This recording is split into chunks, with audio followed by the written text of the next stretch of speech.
आज नवरात्रि का नवम दिवस है। आज नवमी की पूजा हो रही है और हम नवदा भक्ति पर चर्चा कर रहे हैं। कल तक हम जो 7वां सोपान है वहाँ तक चर्चा कर चुके थे।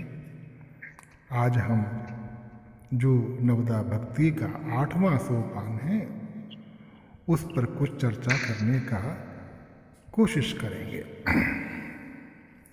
चर्चा आरंभ करने के पूर्व थोड़ा सा हरि नाम कीर्तन। श्री राम जय राम जय जय राम।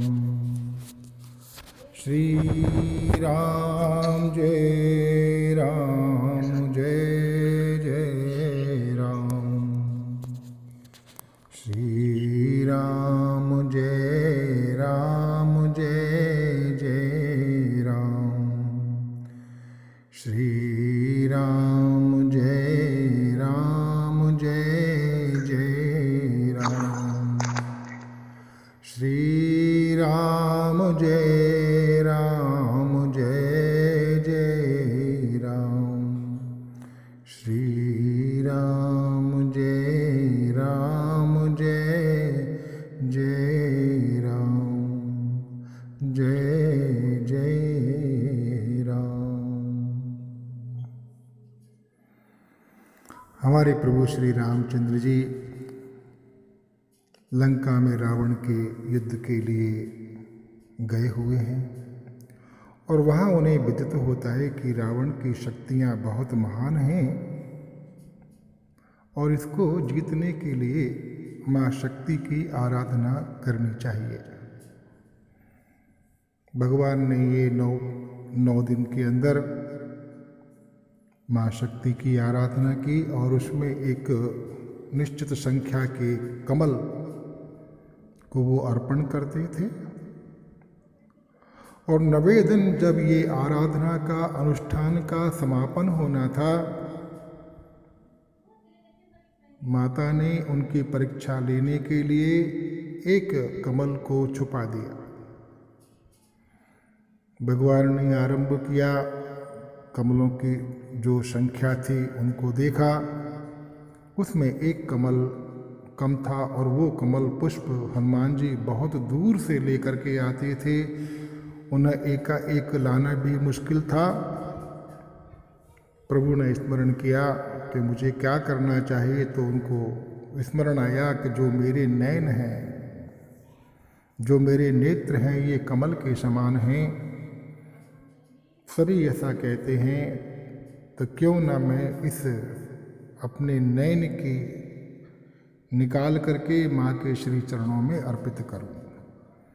और भगवान जैसे ही नेत्र निकालने के लिए उद्यत हुए, शक्ति महारानी वहाँ पर प्रकट हो गई।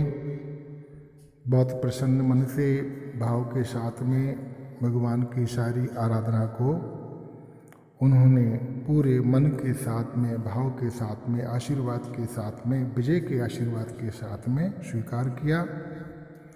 तो ऐसी ये नवमी की पूजा की बात हुई कि आज के दिन भगवान श्री रामचंद्र जी ने उस शक्ति के पूजन का समापन किया। ये तो ऐसे ही मुझे मन में आया कि एकदम से भगवान के कमल लोचन नयन के बारे में मन में ध्यान आया तो मैंने कह दिया। किंतु हम यहाँ पर नवदा भक्ति के बारे में पिछले 7 दिनों से चर्चा कर रहे हैं। नवदा भक्ति की जो मुख्य हमारे जीवन में आवश्यकता है वो है कि हमारे जीवन से क्लेश मिट जाए। वैसे तो जीवन में हम क्लेश कहते हैं, लेकिन ये जो क्लेश है ये 5 तरह के होते हैं और ये क्लेश हम चाहें कि उपनिषदों को पढ़ के, शास्त्र को पढ़ करके, बगैर किसी विश्वास, बगैर किसी श्रद्धा के, बगैर किसी प्रीति के, तो ये क्लेशों की निवृत्ति नहीं हो सकती, ये हम समझें। तो कैसे जीव की जीवन यात्रा पूरी हो, उसको संसरण का जो दुख लगा हुआ है, जो श्राप लगा हुआ है, जो दंश लगा हुआ है, कि उसको करोड़ों करोड़ों योनियों में जाना पड़ता है, शरीरों में जाना पड़ता है और उसके स्वभाव बनते बिगड़ते रहते हैं, किंतु वो निस्तार को प्राप्त नहीं करता। इस पर सारे संत और भक्त और भगवंत भगवान सब मिलकर के जीव का ध्यान बार बार इस ओर दिलाना चाहते हैं। जीव अपने हिसाब से मनमुखी होकर के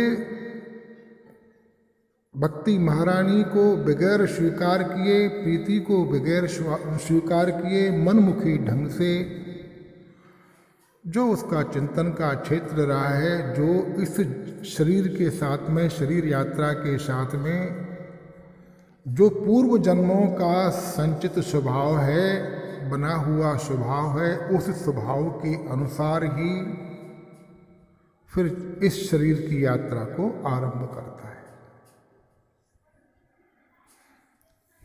कल भी और परसों भी और नरसों भी हमने शायद ये बात कही थी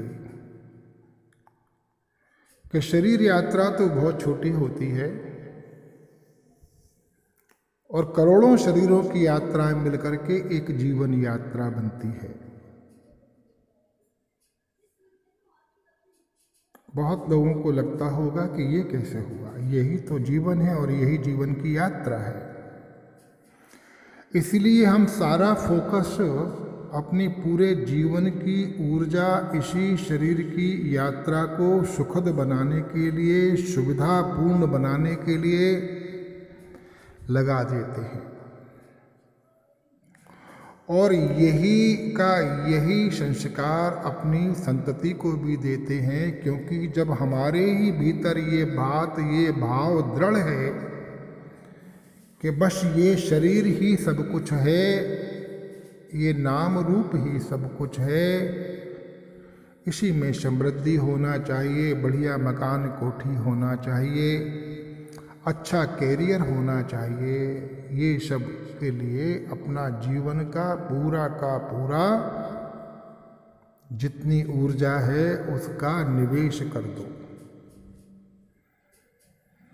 और ऐसे हजारों पीढ़ियां चलती रहती हैं। कभी कोई भाग्यवान के घर में कोई जीव आता है और वहाँ पर ये भक्ति के संस्कार उसको मिलते हैं और अनेक बार तो वो जीव अपने उन जन्मों के संस्कार के कारण ऐसे महानतम असुरों के घर में पैदा होते हैं, किंतु वहाँ पर भी पूर्व जन्मों से जो संस्कृत मन उनके पास है वो उनसे भक्ति करा लेता है, भक्त बना देता है। उस अवस्था को जो भगवान ने नवदा भक्ति की बताई है, परम भक्त श्रद्धा भक्ति को प्रदान करता है, ये हम प्रहलाद जी के जीवन चरित्र को देख करके समझ सकते हैं।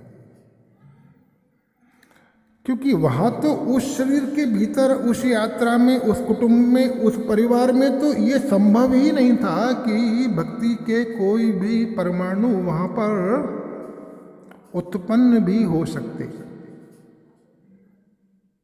इसका मतलब है कि जीव का जो जीवन है और जो जीवन यात्रा है उसकी आयु, उसका काल बहुत ज़्यादा है, बहुत विशाल विराट, बहुत बड़ा है। 1 करोड़ 2 करोड़ साल का भी हो सकता है।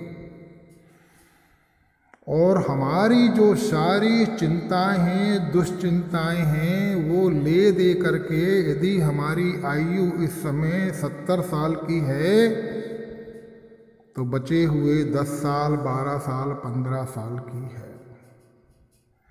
और इसी के भीतर हम अपना जो कुछ भी संग्रह है उसको निवेश करना चाहते हैं। सब कुछ श्रवण के बाद, सब कुछ मनन के बाद भी वो वृत्ति नहीं बन रही कि जो बचा हुआ समय है वो उस जीवन यात्रा में निवेश करें जो हमारी मुख्य धारा है।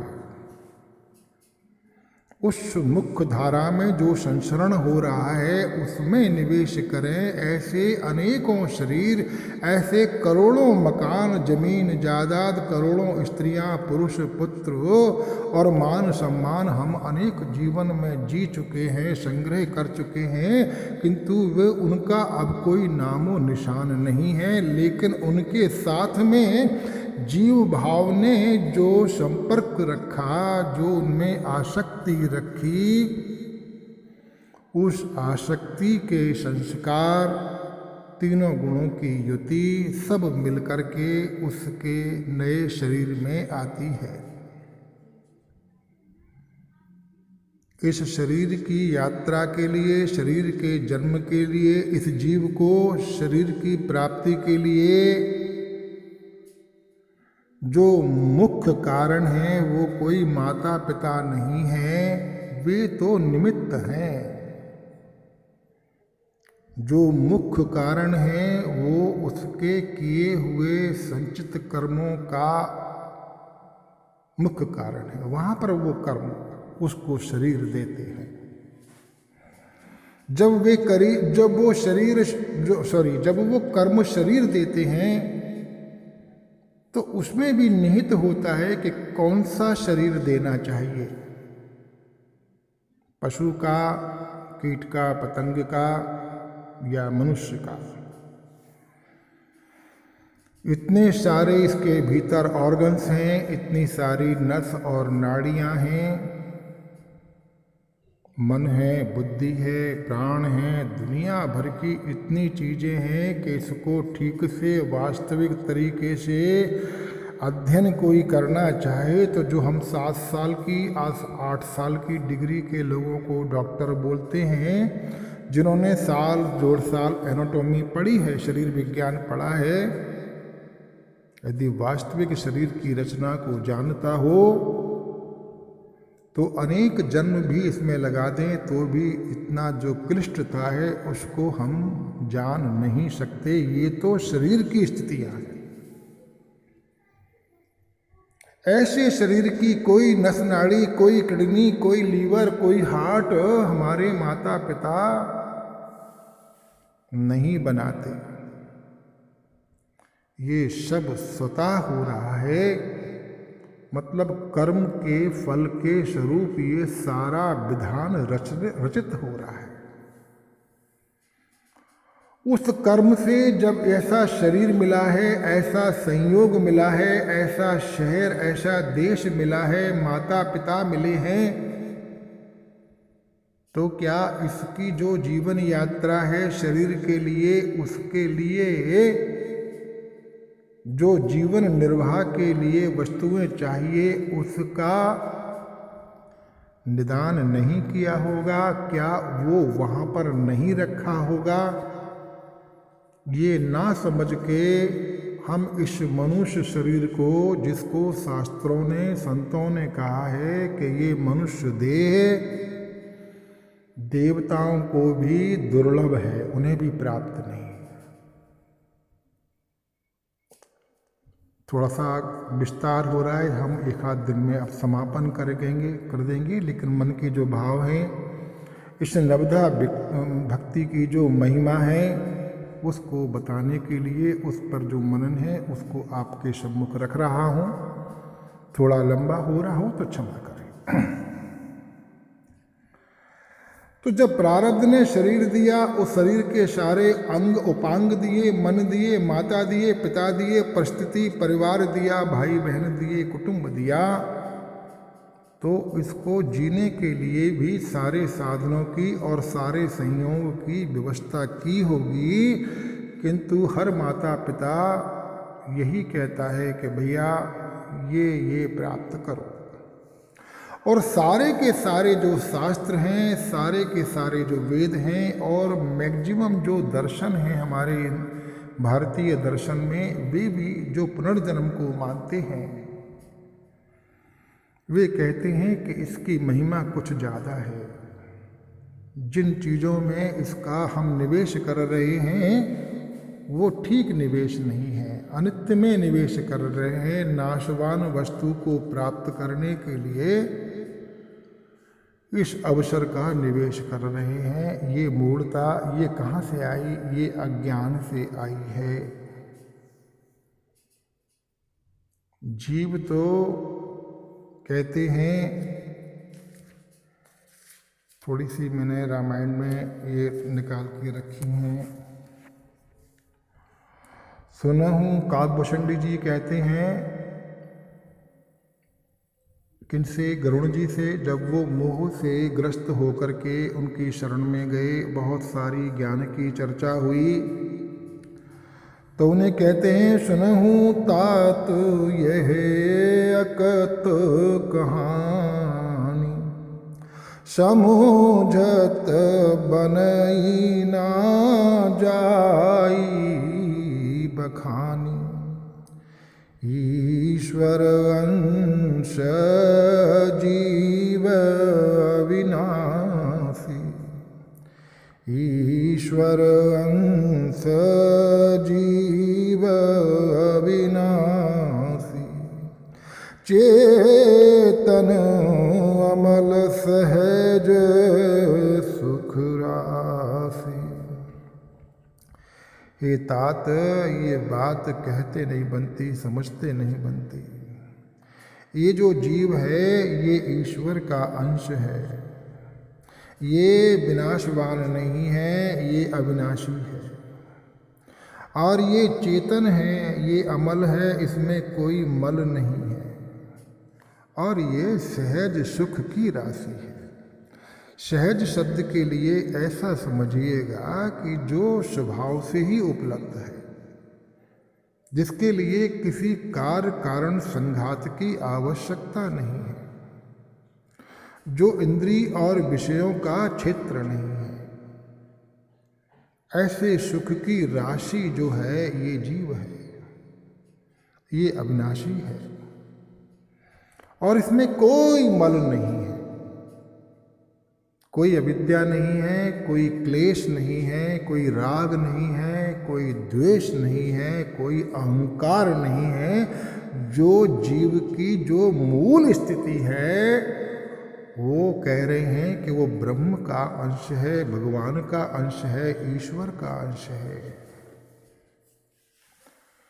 ईश्वर यानी जो 6 ऐश्वर्यों से युक्त है, ऐसा परमात्मा उसका अंश है। और हमारा जो अनुभव है कि भैया यदि ये बात मेरे बारे में कही जा रही है, अशोक गुप्ता के बारे में कही है, यदि मुझे जीव कोटि में लेते हैं तो मैं तो इसी शरीर को इतनी बार देख रहा हूँ कि धीरे धीरे ये मृत्यु की ओर सरक रहा है।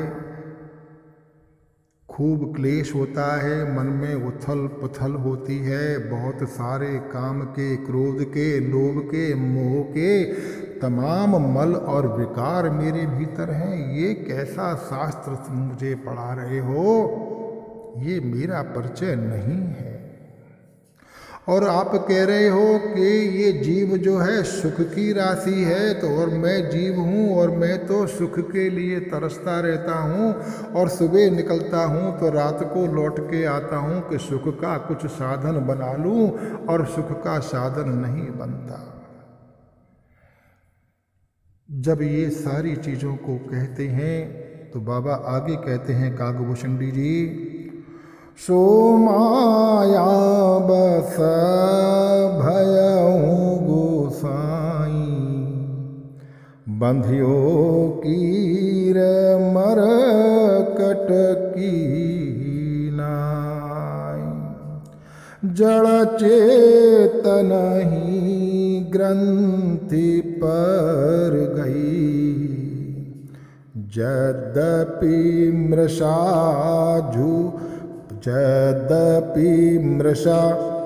छूटत कठ नहीं। मृषा माने झूठी है। ये माया के साथ में इसका संबंध कब हो गया ये पता नहीं है। सो माया बस भयऊ गोसाई, बंधियो कीर मरकट की नाई, जड़ चेतन ही ग्रंथ पर गई, यद्यपि मृषा छूटत कठ नहीं।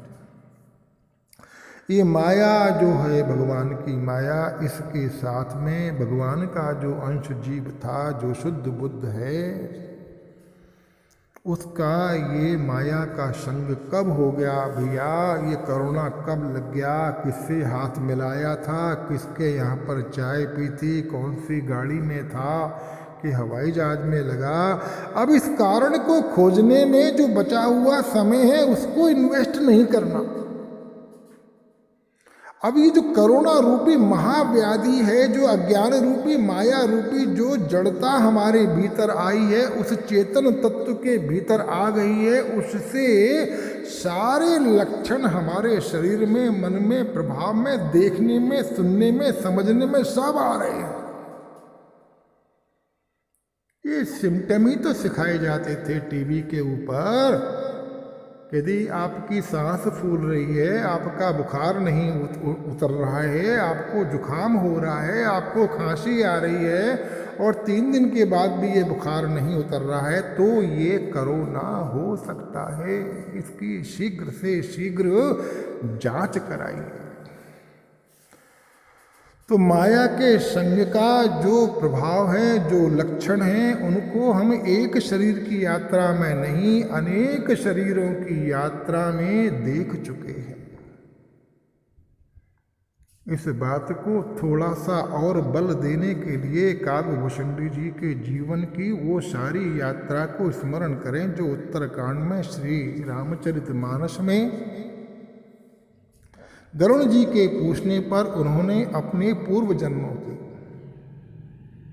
जो चर्चा की और कहा कि वो सब सुनने से भगवान के श्री चरणों में प्रीति होगी। बताइए, भगवान की कथा को सुनने से, उनके चरित्रों को सुनने से तो प्रीति होती है, ये बात हमें पता है। लेकिन गरुण जी कह रहे हैं कि जो मेरे जीवन के वृत्तांत हैं, चरित्र है, उसको सुनो, भगवान के श्री चरणों में प्रीति होगी। ये प्रभाव, क्योंकि अब उनका कोई अहंकार नहीं है कि ये कहने के पीछे ये बात नहीं है कि मुझे कुछ पूजिए, मुझे कुछ महिमा दीजिए। अब वो जहाँ बैठे हुए हैं उनके सारे जीवन चरित्र में उन भगवान की कृपा का, उन संतों की कृपा का, उन भगवंतों की कृपा का वो जिक्र करना चाहते हैं, जिससे उन्हें ये चिरंजीवी की स्थिति प्राप्त हुई है कि काल का भी उन पर प्रभाव नहीं पड़ता है, स्वभाव का भी प्रभाव नहीं पड़ता है। कोई संस्कार जो हजारों जन्मों के बचे हुए हों, उनका कोई प्रभाव नहीं पड़ता है। वे जीवन मुक्त महापुरुष हैं। यहाँ तक कि वो जहाँ निवास करते हैं वहाँ पर 4 योजन या कितना योजन है आप देख लें, उस क्षेत्र में माया का, अविद्या का प्रवेश नहीं है। ऐसी स्थिति में जो पहुंचा हुआ संत है वो स्वयं अपने श्रीमुख से ये भी कहता है कि ये मैं कोई सुनी सुनाई पढ़ी पढ़ाई बात नहीं कर रहा हूँ, ये सारा जो मैंने भगवान की कृपा को देखा है अपने निज नयनों से वो बता रहा हूँ। अब सौभाग्य से उनके पास तो अनेक जन्मों का स्मरण है, जाति स्मरण है हमको। हमारे पास ये स्मरण नहीं है, किंतु हमारे पास जो रोग के लक्षण हैं या अभी प्रकट नहीं हुए हैं, तो अनेक रोगों के लक्षणों के बारे में हमने सुन तो रखा है कि वो फलां वर्मा जी भी इसी रोग में, उनको ऐसा ऐसा हुआ था और वो राम के प्यारे हो गए, और वो भैया 30 साल के ही थे और वो बड़ा अच्छे थे और ऐसा हुआ और ऐसा ऐसा ही हुआ और वो चले गए। तो जैसे ही हमारे भीतर वो लक्षण प्रकट होते हैं, हम बड़ी तीव्रता से चिंतित और घबरा करके भगवान की शरण में तो नहीं जाते, वैद्य की शरण में चले जाते हैं कि महाराज बचाइए, डॉक्टर साहब बचाइए। वो जांच कराते हैं, RT-PCR कराते हैं और घोषित करते हैं कि हाँ भैया कोरोना तो है, CT स्कैन भी करा लो। कितना % का इन्फेक्शन है। कुछ लोग 3 दिन में बाहर आ जाते थे, कुछ लोग 20 दिन में बाहर आते थे, कुछ बाहर कभी नहीं आते थे। ये तो उनके योग पर निर्भर है, कैसा प्रारब्ध है, कैसा होना है, कैसी घटना घटनी है। क्योंकि इस शरीर यात्रा में जो हम परहेज करते हैं, थोड़ा सा यदि भक्ति रस की बात सुन लेते हैं तो हमें लगता है कि जो गीता जी की चर्चा नहीं करना चाहिए, रामचरितमानस से ही सब मिल रहा है। और रामचरितमानस को ठीक से अध्ययन करते हैं तो देखते हैं कि भगवत गीता का ही सारा का सारा एक रूपांतरण करके है। क्योंकि यहाँ की भी खबर चाहिए, वहाँ की भी खबर चाहिए, पैथोलॉजिकल रिपोर्ट चाहिए। पैथोलॉजिकल रिपोर्ट का हमारी चिकित्सा में क्या फायदा है, जरा सोच के देखिए। पहले तो ये पैथोलॉजी नहीं थी, तो उस समय वैद्य इतने अनुभवशील थे, इतने सामर्थ्यवान थे कि वो कोई भी जांच के लिए खून का सैंपल भेजने की बजाय नाड़ी को देख करके समझ जाते थे कि रोग कैसा है और उपचार कर देते थे। और बड़े से बड़े असाध्य रोगों का भी उपचार उनके द्वारा सहजता से संभव हो पाता था। आज वो समय नहीं है। आज लोग ज़रा जल्दी में हैं, तो उतनी गहनता, उतनी गंभीरता अपने प्रोफेशन के प्रति ना होने के कारण एक ये पैथोलॉजी की व्यवस्था है, उससे करा करके उस रिपोर्ट से हमारा कोई रोग ठीक नहीं हो जाएगा। किंतु उस रोग की जानकारी के कारण उस डॉक्टर का, उस वैद्य को हमारी चिकित्सा करने में बहुत सरलता अनुभव होगी। तो हमारा क्या है, अहम पद क्या है और त्वम पद क्या है और तत्पद क्या है, ये सब चीज़ों को जानने के लिए भगवद गीता का, रामचरितमानस का, सदग्रंथों का, सबका सांगोपांग अध्ययन करना चाहिए।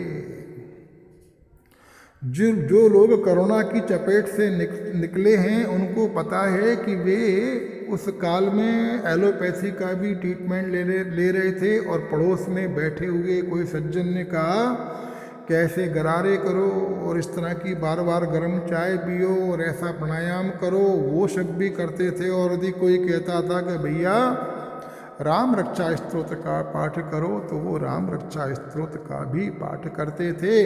क्योंकि उस मृत्यु को पार पाने की चेष्टा के लिए कुछ ऐसी वस्तु नहीं थी जो जो वो करके देखना नहीं चाहते थे, सब कर देते थे। तो ये जो पैथोलॉजिकल रिपोर्ट है, वो हमारी पीड़ाओं के बारे में, जो त्वम पद है, उसके लिए कल परसों भी चर्चा हुई थी कि भगवत गीता के दूसरे अध्याय के 11वें श्लोक से लेकर के और 30वें श्लोक तकों का ठीक से अध्ययन करना चाहिए। ये 20 श्लोक हैं। तो जो मेरी मान्यता, जो मेरी जड़ता अपने स्वरूप को लेकर के हुई है, जो जड़ता है वो कहीं ना कहीं से खंडित होगी,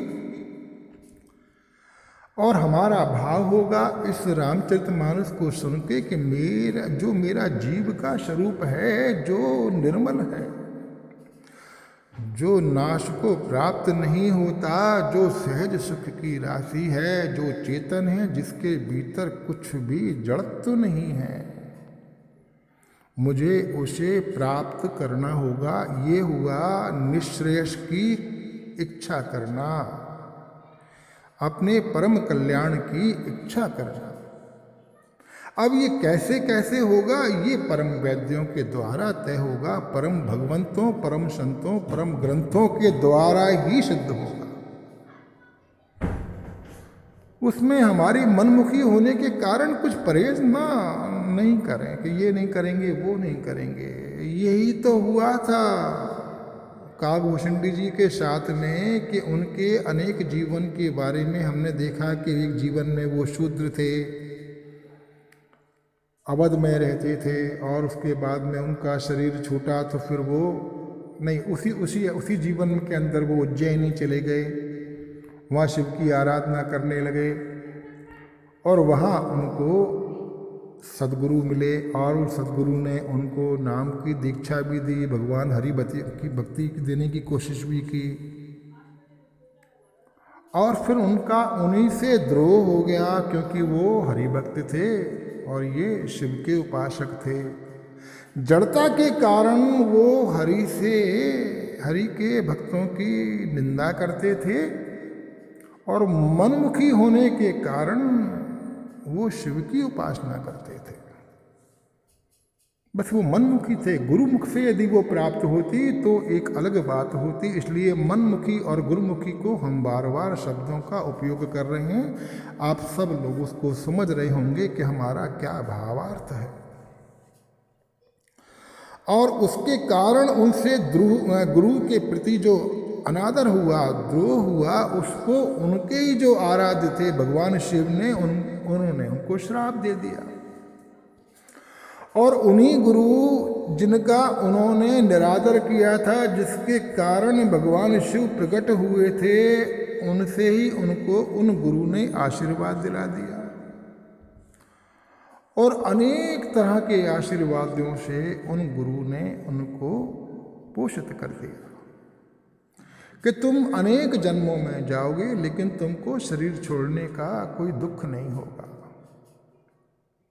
तो ये एक ही जीव के साथ में इतनी सारी घटनाएं हो रही हैं, इतने सारे जन्म हो रहे हैं, और फिर वो आगे और जन्मों में जाते हैं। लेकिन हरि के प्रति, सगुण उपासना के प्रति, भगवान राम के प्रति, उनकी भक्ति के लिए वो पूरा का पूरा जीवन लगाते रहते हैं जहाँ जहाँ जाते हैं। ये संस्कार, क्योंकि स्मरण उनका नष्ट नहीं होगा, बना रहेगा, ये भगवान शिव का आशीर्वाद था। और इसी के चक्कर में वो वन वन घूम रहे थे। ब्राह्मण के शरीर में उस समय उन्होंने जन्म लिया था। इसका मतलब है कि एक ही जो जीव है वो अनेक जन्मों में शूद्र हो सकता है, अनेक जन्मों में वो ब्राह्मण हो सकता है, और अनेक शरीरों के साथ में वो वैश्य और क्षत्रिय हो सकता है। मूलतः तो वो जीव है, उसमें कोई मल नहीं है, कोई जाति नहीं है। ये तो हम समझें कि हमारा मूल स्वभाव क्या है। जो चीज़ हम समझेंगे नहीं, उसको स्पष्ट नहीं करेंगे कि मुझे बिल्कुल दिल्ली जाना है और दिल्ली में भी ऐसी ट्रेन से जाना है जो निजामुद्दीन जाती हो, क्योंकि जो मेरा गंतव्य है वो बिल्कुल निजामुद्दीन से उतरूंगा और वहाँ से 1 किलोमीटर है।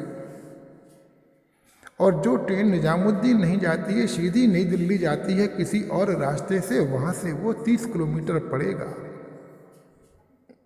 तो ये हमें समझना चाहिए।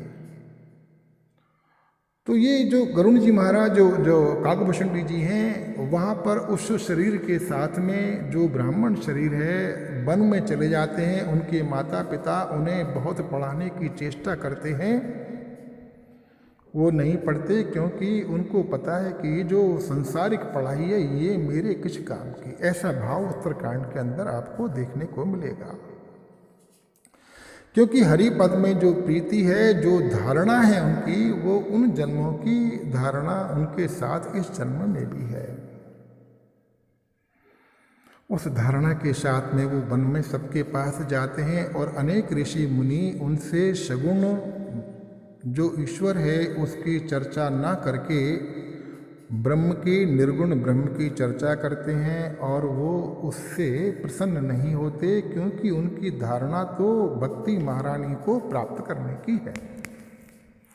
और इसी क्रम में वो लोमश ऋषि के पास में जाते हैं, और लोमश ऋषि की आयु के बारे में आप सबको पता होगा कि वो बहुत बहुत ज़्यादा है। कई युग उनकी आयु में आते हैं। ऐसे महात्मा अवश्य ही जो उनके पूर्व जन्म के गुरु थे, उनसे ये अवश्य ही और ज़्यादा पूर्व के ऋषि हैं। इसका मतलब हुआ कि इन गुरु के माध्यम से भी उनको राम मंत्र की दीक्षा दी जाएगी, कृपा की जाएगी, और उनको ज्ञान और भक्ति प्रदान की जाएगी, क्योंकि इनके पास में आकर के भी ये जो काकभूषणी जी हैं कहते हैं कि मैंने वही तद्विधि प्रणिपातेन परिप्रश्नेन, प्रश्नों के साथ में प्रवेश किया। क्या प्रवेश था कि भगवान मुझे सगुण ईश्वर की साधना भक्ति कैसे हो सकती है उसका उपदेश करें। किंतु ये तत्वज्ञ महापुरुष हैं, जीवन मुक्त महापुरुष हैं, नित्य मुक्त महापुरुष हैं। वो जीव की कुंडली देख लेते हैं, बैठते ही समझ जाते हैं, और वो जानबूझ करके उनको निर्गुण ब्रह्म का उपदेश करते हैं और ये कहते हैं कि मेरा इसमें कोई रस नहीं है। प्रभु ये सब ठीक है, मुझे तो आप भक्ति की आराधना कैसे हो ये बताइए। और वो उन्हें निर्गुण ब्रह्म का ही चर्चा करते हैं। तो फिर ये वही जो संस्कार उभर के आ गया, जड़ता का संस्कार उभर के आ गया, और उनके साथ में अपना जो मत है वो स्थापित करते हैं बार बार। जो परम महात्मन हैं, जो परम भगवंत हैं, हम उनके समक्ष बैठ के, सम्मुख बैठ करके यदि अपने मत का ही प्रतिपादन करते हैं तो अवश्य ही अभी हमें भगवंतों का, संतों का जो उपदेश है, उनकी महिमा है, उसको श्रवण करने की विधि प्राप्त नहीं हुई है, वो सामर्थ्य प्राप्त नहीं हुई है। और यही घटना उनके साथ घटी और उनके भीतर लोमश ऋषि के अंदर काकभूषण जी कहते हैं कि बहुत सारे उत्तर प्रत्युत्तर के कारण क्रोध के चिन्ह प्रकट होने लगे। कहते हैं चंदन को भी यदि बहुत रगड़ा जाए तो अग्नि प्रकट हो जाती है, क्योंकि वो किसी भी तरह से अपने उन भगवंत को, उन संत को कोई भी दोष देना नहीं चाहते थे। और अंतोत्गत्वा उन्होंने उन्हें श्राप दे दिया कि बहुत अपने पक्ष का तुझे अहंकार है, उसको लेकर जड़ता है, जा चंडाल पक्षी कौआ हो जा। और ये होने के बाद उनके मन में कोई दीनता नहीं आई, कोई भय नहीं आया। ये बहुत बड़ी बात है कि ऐसा कैसे हुआ। और वो कहते हैं सुन खगेश नहीं कछु ऋष दूषण, सुन खगेश नहीं कछु ऋषि दूषण, और प्रेरक रघुवंश विभूषण, कृपा सिंध मुनि मत कर भोरी, कृपा सिंध मुनि मति करी भोरी, लीनी प्रेम परीक्षा मोरी। काकभूषण जी कहते हैं कि हे पक्षीराज गरुण सुनिए, इसमें ऋषि का कुछ भी दोष नहीं था। रघुवंश के विभूषण श्री राम जी ही सबके हृदय में प्रेरणा करने वाले हैं। ये भगवान का अवतरण एक रूप, एक नाम के साथ में नहीं, हर जीव के जीवन में हर दिन हजारों बार होता है। ना सिर्फ हमारे ही हृदय में हमारे कल्याण के लिए आवेश के तौर पर, मति के तौर पर, उपदेश के तौर पर, दंड के तौर पर दूसरे के हृदय में जो आवेश आता है वो भी भगवान की ही कृपा है। क्यों? इसलिए उन्हें वो कोई दोष नहीं देते। अब क्योंकि ये सारी चर्चा मैंने क्यों की कि ऐसी स्थिति के भीतर तो काकभूषण जी आने लगे हैं कि जिसने उन्हें काग कौआ ब्राह्मण के शरीर से ऐसा पतन करा दिया। कहाँ ब्राह्मण का शरीर और कहाँ कौए, जिसको चांडाल पक्षी की उपमा दी है, चांडाल योनि में। और उनके मन में कोई दीनता नहीं आया, कोई भय नहीं आया, कोई क्रोध नहीं आया। क्यों नहीं आया? क्योंकि उनके मन में अपने प्रभु का कृपा हमेशा धारण किया हुआ है। वो उनकी जन्मों की अनेक जन्म संसिद्धि, ये अनेक जन्म संसिद्धि की बात को यहाँ समझिएगा। और क्यों समझिएगा कि जो हमारी नवदा भक्ति है उसका हम थोड़ा पाठ करते हुए यहाँ पर आते हैं। कहाँ गया भैया? हाँ जी। प्रथम भगति संतन कर संगा, दूसरी रति मम कथा प्रसंगा, गुरुपद पंकज सेवा, तीसरी भगति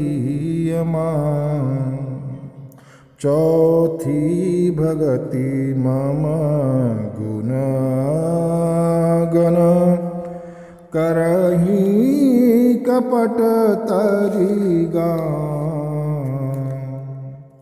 मंत्र जाप मम दृढ़ विश्वासा, पंचम भजन सो वेद प्रकाशा, छठम शील विरत बहु कर्मा, छठम शील विरत बहु कर्मा, निरत निरंतर सज्जन धर्मा, निरत निरंतर सज्जन धर्मा, सातम सम मोहि मय जग देखा, मोते संत अधिक कर लेखा,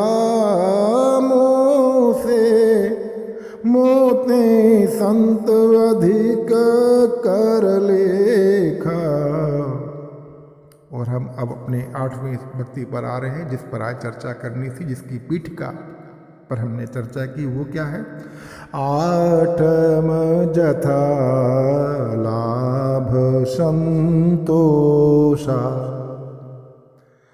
आठम जथा लाभ संतोषा, सपने हूँ नहीं देखहि पर दोषा, सपने हूँ नहीं, सपने हूँ नहीं देखहि पर दोषा।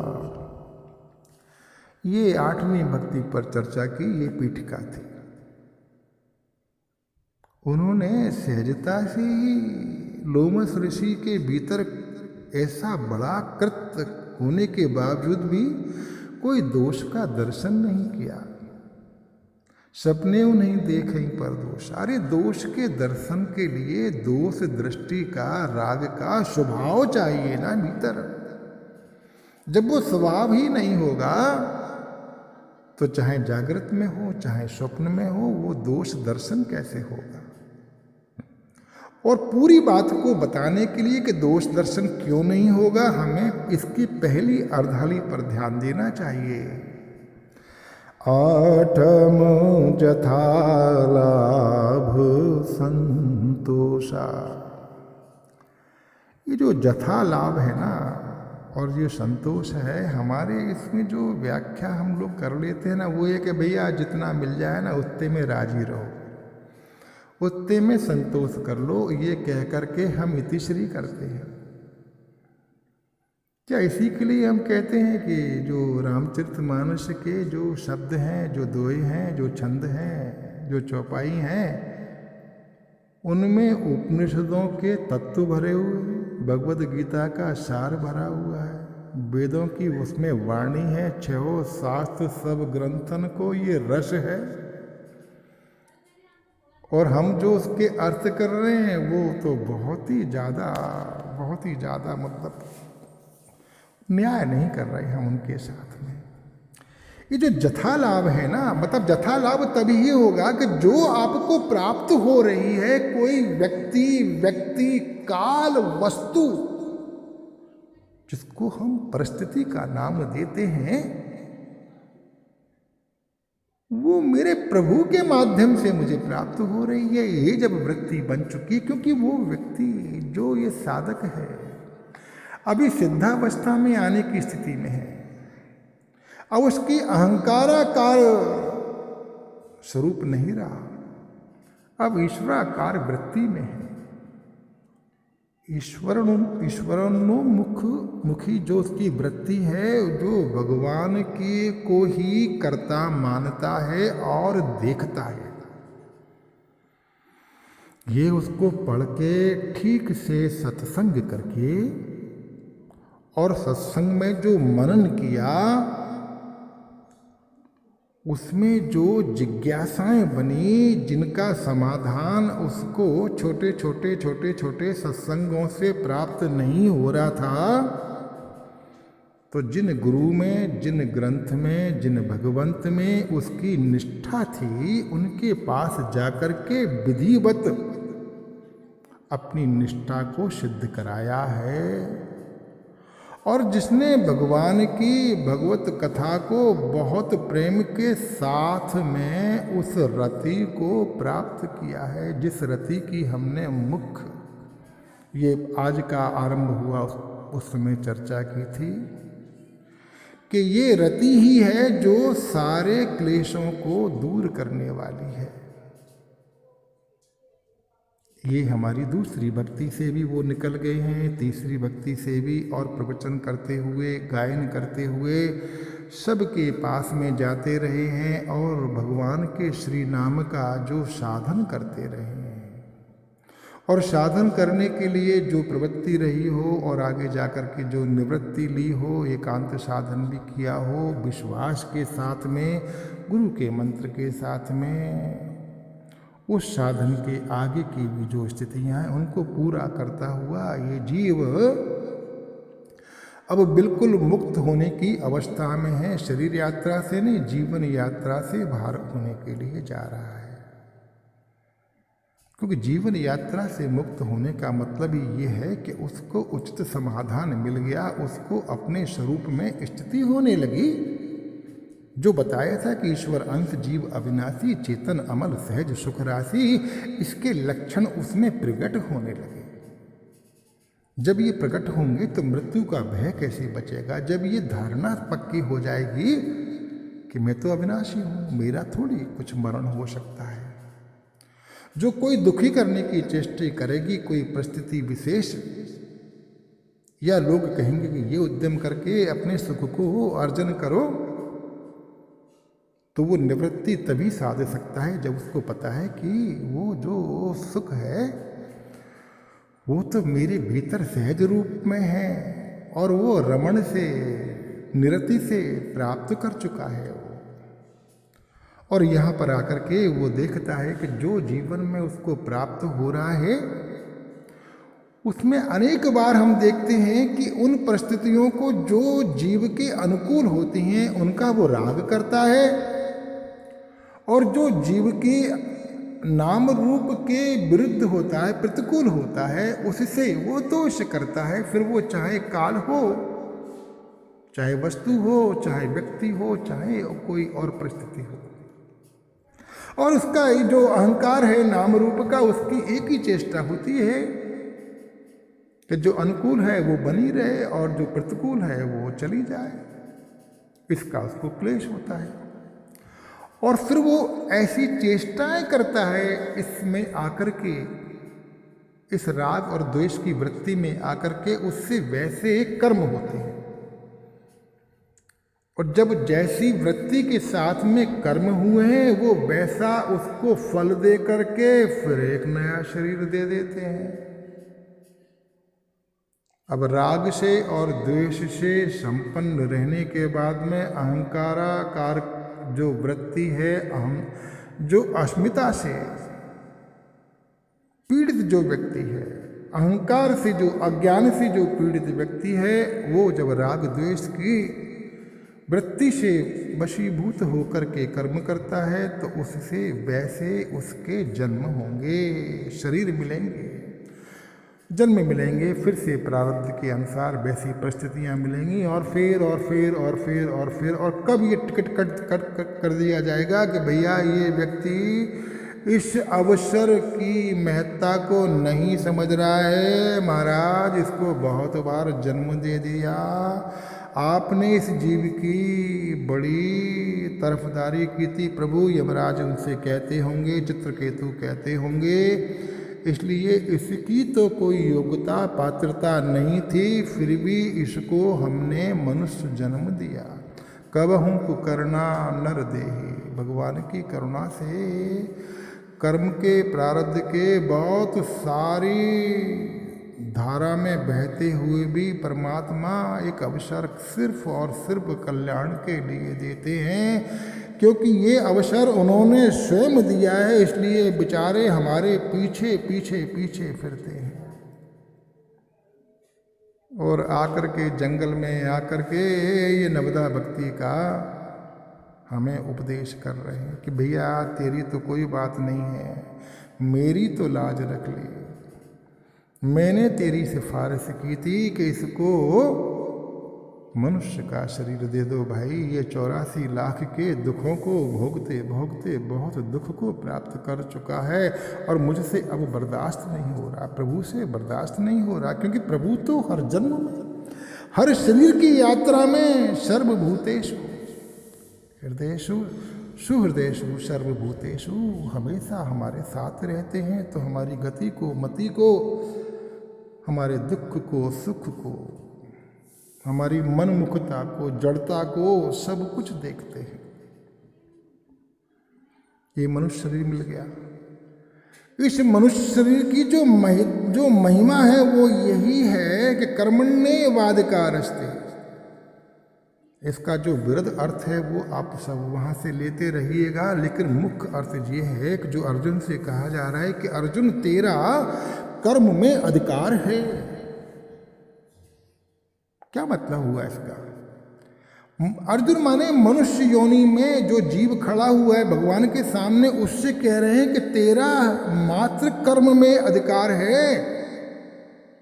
84 लाख योनियों में कर्म का अधिकार नहीं है, देवताओं को भी कर्म का अधिकार नहीं है,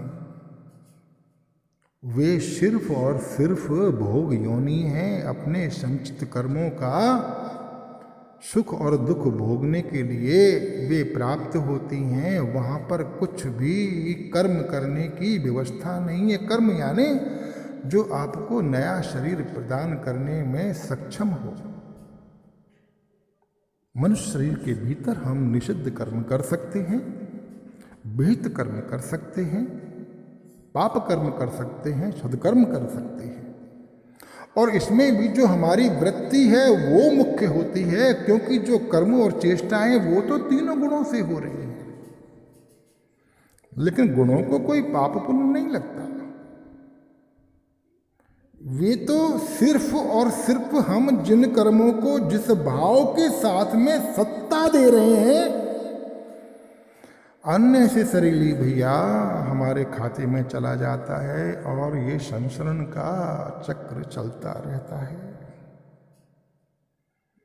तो जो देवताओं को भी अधिकार प्राप्त नहीं है वो इस मनुष्य को प्राप्त है, मनुष्य योनि को प्राप्त है। इस मनुष्य योनि में ये जो भगवान की भक्ति है, जो प्रीति है, जो परम प्रेम रूपा है, उसकी आराधना करके ही कोई जीव निश्रेयस की प्राप्ति कर सकता है। काव्यभूषण जी को यदि हम थोड़ा भी महिमा मानते हैं, बाबा तुलसीदास को, रामचरितमानस को, और भगवान शंकर में, श्री रामचंद्र में हमारी कुछ भी महिमा या प्रमाण बुद्धि है, तो हमें फिर इस नवदा भक्ति को थोड़ा सा गंभीरता से लेना चाहिए, क्योंकि हो सकता है कि इसमें 50 या 100 या 400 डोज लिखे हों जो प्रिस्क्राइब करें भगवान, और हमारे पास जो काल बचा हुआ है वो हो सकता है कि 4-5 ही डोज ले पाएं और जय श्री राम। तो भी भय की कोई बात नहीं है। जो डोज इस शरीर के साथ में लिए हैं और रोग से मुक्त नहीं हुए हैं,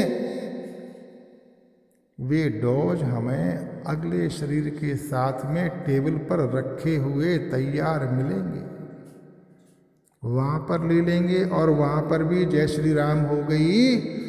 तो फिर आगे की डोज लेते हुए हम 1 जन्म में, 2 जन्म में, 3 जन्म में पार हो जाएंगे। और मुख्य बात यह है कि भक्ति का आराधन करेंगे, साधन करेंगे तो कम से कम ये तो फलश्रुति होने ही वाली है कि मनुष्य शरीर ही वापस मिलेगा। क्योंकि ये भक्ति की आराधना के लिए जो उत्तम जो शरीर हो सकता है वो ये मनुष्य योनि है, जिसके उत्तरकांड में काव्यभूषण जी ने उत्तम शरीर की घोषणा की है।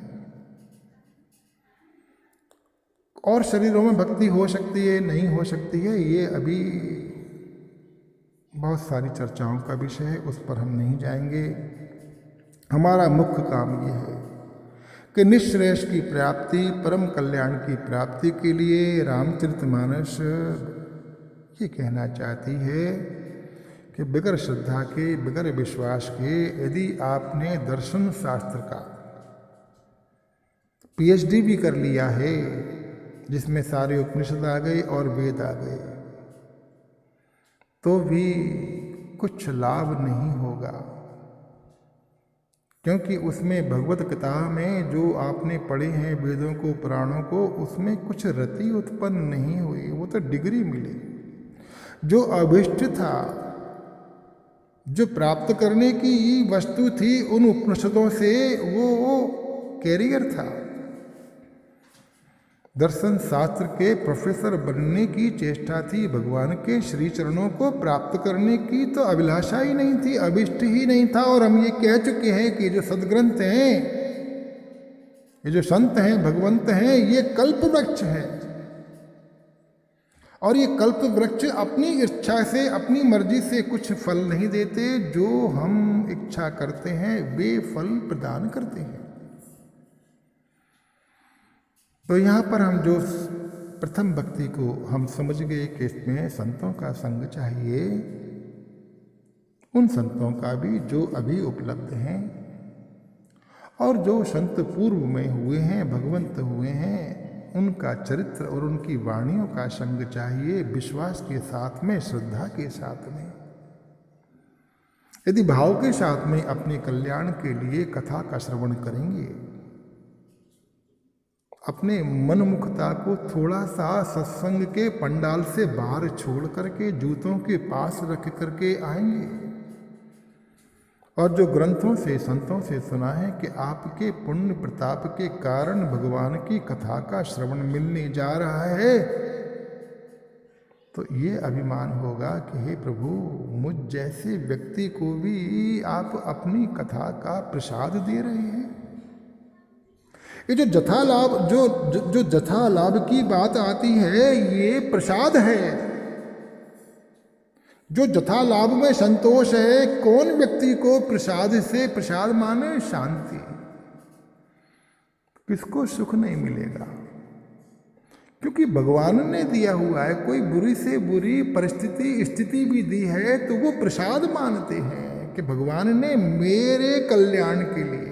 कौन से कल्याण के लिए? ये शरीर के ठीक करने के कल्याण के लिए नहीं। ये शरीर पर क्या भगवान ज़्यादा चेष्टा करेंगे, वो थोड़ी सुविधा दे देते हैं, कृपा करते हैं, इसमें कोई दो राय नहीं है। क्योंकि हम भगवान की शरण में रहते हैं, उनके ही दास कहते हैं, तो प्रभु उसकी भी रक्षा करते हैं, जीवन निर्वाह की भी रक्षा करते हैं, और हमें मान अपमान का दंश नहीं झेलना पड़े उसकी भी रक्षा करते हैं।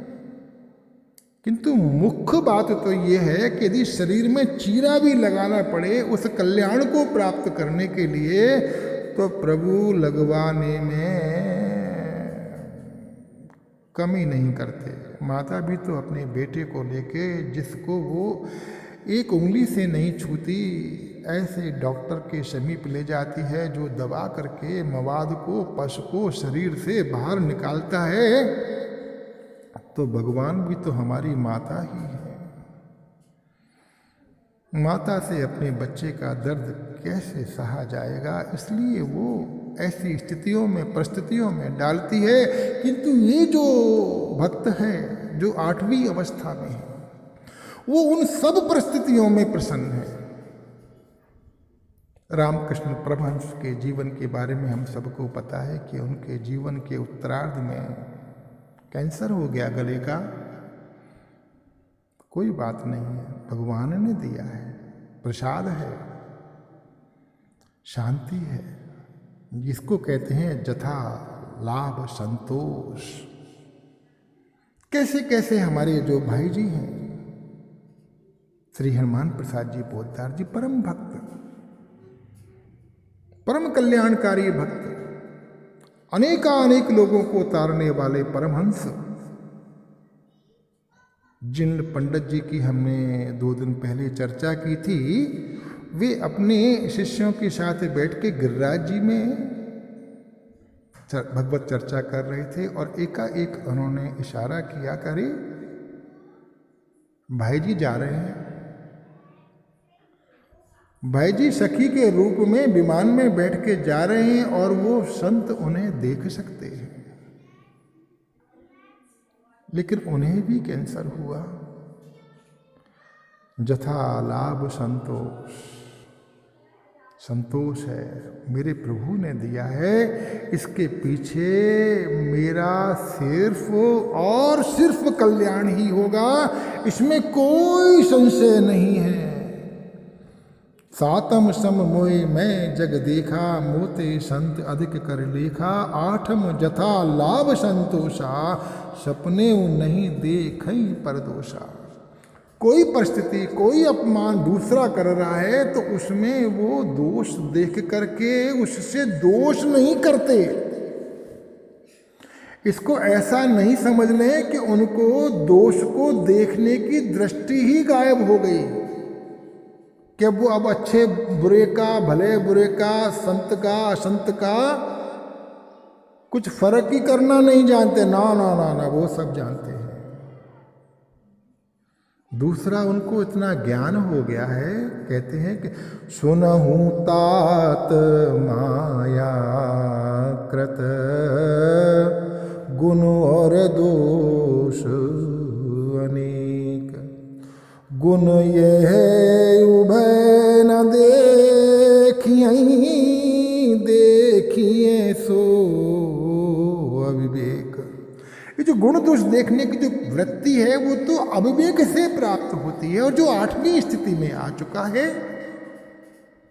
उसमें अविवेक की हम धारणा कर सकते हैं।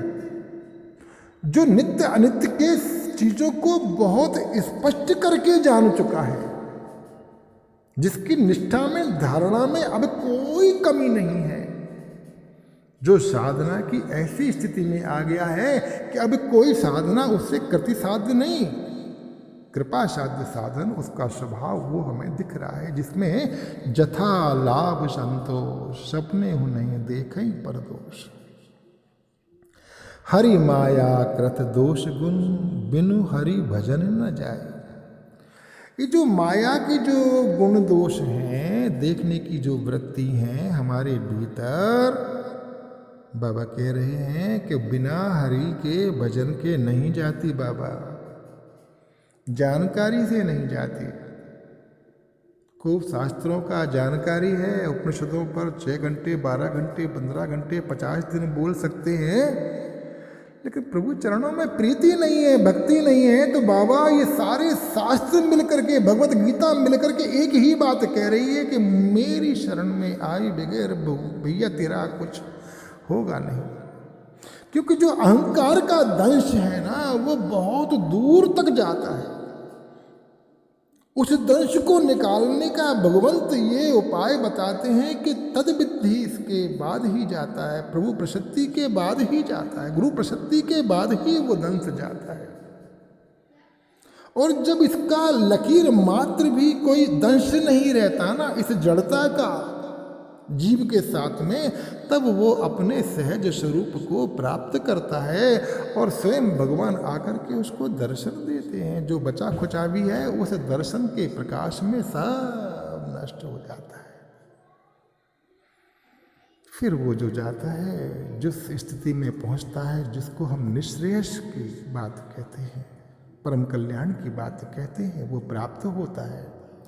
वो जो उसने खोज आरंभ की थी ना कि ये कौन से जीव की बात कर रहे हो भैया, जो अविनाशी है, जो निर्मल है, जिसके पास में चेतना ही चेतना है, कोई जड़ता नहीं है और जो सुख की राशि है, उस सब को वो प्राप्त कर लेता है। और जब तक वो प्राप्त करने का साधन करता है तब तक वो साधक होता है। ये जो नवम भक्ति है इसको भी साधना भक्ति कहा है। यहाँ पर भी हम देखें कि ये जो साधक है, जो 8वीं स्थिति में आया है, नवम भक्ति के भीतर ही मान रहे हैं प्रभु, क्योंकि यहाँ पर भी उस स्थिति में भी बने रहना। ये जो प्रेम की परीक्षा भगवान लेते हैं ना, वो वहाँ पर भी ले सकते हैं। यही परीक्षा तो ली थी लोमस ऋषि के माध्यम से श्री भगवान ने, राम जी ने लोमस ऋषि के हृदय में ये प्रेरणा दी कि इसको तुम श्राप दे दो। अरे लोमस ऋषि या कोई भी निर्गुण उपासना का जो जीवन मुक्त महापुरुष है, जो उसकी बारे में चर्चा कर रहा है, ऐसा महापुरुष वो सगुण भक्ति से आगे आकर के निर्गुण भक्ति में स्थापित हो चुका है। ऐसे हैं लोमस ऋषि, वो संक्रमित कर चुके हैं, उनके साथ में भक्ति तो है ही, वो स्वरूप स्थित महापुरुष हैं। ऐसे महापुरुष के भीतर भगवान श्री राम कागभूषुंडी जी की परीक्षा लेने के लिए ऐसे श्राप का आवेश प्रदान करते हैं, मतलब आवेश अवतार ग्रहण करते हैं। कहाँ पर? लोमस ऋषि के हृदय में। और वो आवेश में आकर के कहते हैं कि तू चांडाल पक्षी हो जा। और अब देखते हैं प्रभु कि जो मैंने करना था वो तो मैंने कर दिया, अब ये जीव क्या करता है, अब ये साधक, ये मेरा प्यारा भक्त क्या करता है। और कागभूषुंडी जी ने बताया, कोई दीनता नहीं आई, कोई भय नहीं आया, तुरंत मैं काग हो गया। और उड़ने के पहले मैंने गुरुजी के, मतलब उन ऋषि के महात्मा, अभी वो गुरु नहीं बने हैं, उनके चरणों में बार बार प्रणाम किया और मैं उड़ने लगा। जैसे उड़ने लगा, संत का हृदय पिघल गया, वो आवेश पिघल गया। आदर के साथ में बुला रे बेटा आओ, बैठो बैठो बैठो बैठो, तुम तो भले हो, तुम तो बहुत पात्र हो। और फिर वो लोमस ऋषि ने जो उनको सगुण उपासना की जो विधि दी है, जो भगवान की कथा का श्रवण कराया है, उसकी हम कल्पना भी नहीं कर सकते। और उन्होंने ही राम मंत्र दिया और उन्होंने ही बहुत सारे आशीर्वाद दिए कि ये मेरी कृपा से, ये साफ कहा मेरी कृपा से, मतलब क्या हुआ कि जो मेरा संग्रह है मेरी तपस्या का, उसका फल मैं तुमको देता हूँ, वो तुम्हें मिलेगा। ये संत ही कर सकते हैं, भगवंत ही कर सकते हैं। और हम किनकी शरण में जाते हैं? जिनके पास में कोई संग्रह नहीं है, जो उनका ही कल्याण नहीं कर सकता, वो हमारा कल्याण क्या करेंगे। तो ये लोमस ऋषि के माध्यम से ये भी उनके गुरु बने, इन्होंने भी नाम दीक्षा दी। जीवन तो एक ही है, जीव तो एक ही है, और यहाँ पर हम देख रहे हैं कि गुरु बदलते जा रहे हैं। तो ये जो जड़ता होती है ना, हम लोगों को संस्कार में दी जाती है कि एक ही गुरु को पकड़ के रखिए। कैसे पकड़ के रखें भैया? जब लोमस ऋषि दीक्षा दे रहे हैं और उसके पूर्व जन्म में जो ब्राह्मण थे उज्जैन के, उन्होंने दीक्षा दी थी, वो उनके गुरु थे। और ऐसा भी नहीं कह सकते कि भैया उन्होंने ही शरीर छोड़ करके ये लोमस ऋषि का शरीर लिया होगा तो वही यहाँ प्रकट, ना ना ना, ये तो गुरु तत्व है, ब्रह्म तत्व है, परमात्मा तत्व है। ये गुरु कोई व्यक्ति शरीर नहीं हो सकता। जब वो कह रहा है कि मैं जीव जीव के हृदय में निवास करता हूं, तो क्या वो संतों के महात्माओं के हृदय में निवास नहीं करेंगे? जहां उन्हें लगता है कि कोई भक्त हुआ, कि भगवान की कथा में जिसको रति प्राप्त हो गई है, जिसने खूब श्रवण और मनन और सत्संग कर लिया है, जिसके भीतर अब जिज्ञासाएं उत्पन्न होने लगी हैं, कौतूहल आने लगा है, मेरे कल्याण ने मुझे ये बात समझ में नहीं आ रही प्रभु ये कैसे होगा, तो वे ही भगवान गुरु रूप में किसी संत के हृदय में आकर के उसको गुरु दीक्षा दे देते हैं। इसका मतलब ये नहीं कि उन व्यक्ति विशेष के प्रति हम थोड़ी भी अवहेलना करें। भगवान ने उनके इस शरीर को चुना है हमारे कल्याण के लिए, इस शरीर की यात्रा में, तो वे भगवंत हैं हमारे, परम हंस हैं हमारे, परम कल्याणकारी हैं हमारे। तभी तो कहा है कि सातम सम मोई मैं जग देखा, मोते संत अधिक कर लेखा। जिन जिन शरीरों में जिन जिन संतों ने गुरु की उपाधि के साथ में, संत की उपाधि के साथ में मुझे प्रबोधा है, उपदेश दिया है, उन सबको मैं कैसे भूल जाऊं। उनकी तो मैं हृदय से बार बार आभार ही कर सकता हूँ, अश्रुपूर्त साधना ही कर सकता हूँ, श्रद्धा सुमन उनके चरणों में तो देंगे। इसी उत्तरकांड की चौपाई में नहीं बोल पाऊंगा, लेकिन लिखा है कि भगवान तो चंदन के वृक्ष हैं, पता नहीं कौन से जंगल में खड़े हों किंतु उनकी खुशबू को पवन बन के संत ही हमारे हृदय तक लाते हैं। तो ऐसे संतों की कृपा कैसे भूलें। आठम जथा लाभ संतोषा, सपने हूँ नहीं देखहि पर दोषा। नवम सरल सब सन चलहीना, मम भरोसहिया हर्ष नदीना। मम भरोसहिया हर्ष नदीना।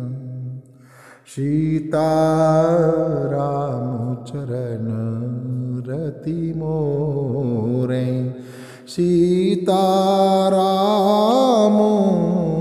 चरण रति मोरे।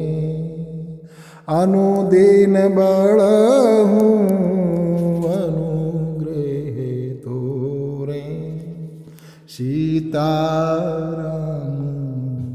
चरण रति मोरे। सीताराम चरण रति मोरे। अनुदिन बड़हूँ अनुग्रह तोरे। हरि शरणं हरि शरणं हरि शरणं। जय श्री राम।